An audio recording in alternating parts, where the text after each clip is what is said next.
সলাই করতে গেলে এক ছোট লোক যে আমাকে চরম অপমান করছে বলে।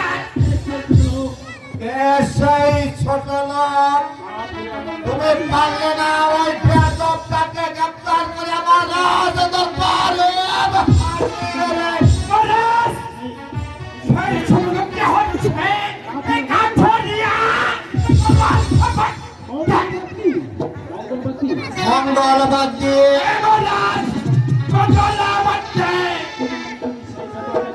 তুমি সে বেয়াদবটাকে গ্রেফতার করে আমার রাজ দরবারে তুমি হাজির করলে না।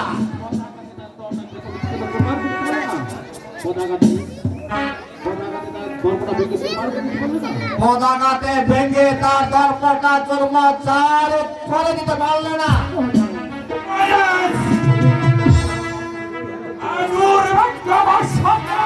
আমি তার কাছে হেরে গেছি বলে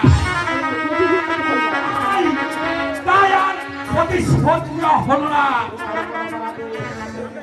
আমার সিংহ তোমার প্রতি আমার আদেশ রইল, তুমি পুনরায় চলে যাবে সেই পালার কান্নায়, সেই বেয়াদবটার বাড়ি ঘর আগুনে জ্বালিয়ে পুড়িয়ে দিয়ে তারপর বেয়াদবটাকে গ্রেফতার করে আমার রাজ দরবারে হাজির করবে।